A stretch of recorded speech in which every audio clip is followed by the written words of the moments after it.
पवार हमारे नेता और मार्गदर्शक हैं। निशाना साधने के बाद संजय राउत ने क्यों बदला सुर। महाराष्ट्र के उप मुख्यमंत्री एकनाथ शिंदे को सम्मानित करने के लिए रांकापा शरद चंद्र पवार प्रमुख शरद पवार पर निशाना साधने के कुछ दिनों बाद शिवसेना यूबीटी नेता संजय राउत ने दिग्गज नेता की तुलना। उन्होंने एक समारोह में कहा कि शरद पवार हमारे प्रतिद्वंदी नहीं है, वे हमारे दुश्मन भी नहीं है, वे हमारे मार्गदर्शक हैं। कुछ दिन पहले शरद पवार ने महाराष्ट्र के उप मुख्यमंत्री एकनाथ शिंदे को सम्मानित किया था, मगर उनकी ये पहल शिवसेना यूबीटी नेता संजय राउत को नागवार गुजरी थी। उन्होंने राष्ट्रवादी कांग्रेस पार्टी एसपी के अध्यक्ष शरद पवार पर निशाना साधा था, मगर अब संजय राउत के सुर बदले बदले दिख रहे हैं। अब राउत ने शरद पवार की तुलना मराठा सेनापति महादजी शिंदे से की।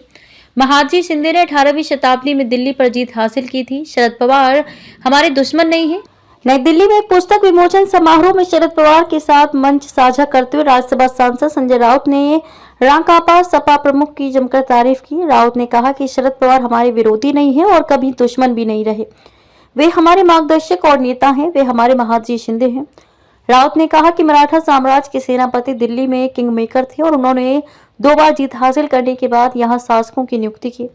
उन्होंने आगे कहा कि अगर कोई इंसान स्थायी रूप से दिल्ली में बसने के इरादे से आता है तो वह ऐसा नहीं कर पाता है। संजय राउत ने कहा कि दिल्ली परिवर्तन का शहर है, बाहरी लोग यहाँ आते हैं, शासन करते हैं और वापस चले जाते हैं। जो लोग आज दिल्ली पर शासन कर रहे हैं उन्हें भी वापस लौटना होगा। कुछ लोग राजस्थान लौट गए हैं, कुछ महाराष्ट्र और कुछ गुजरात लौट जाएंगे।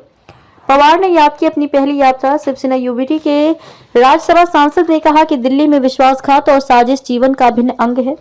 पवार ने 1962-63 में कांग्रेस की बैठक के लिए दिल्ली की अपनी पहली यात्रा को याद किया और बताया कि कैसे वह और पार्टी के कुछ साथी पहली बार जवाहरलाल नेहरू को देखकर अचंभित रह गए थे।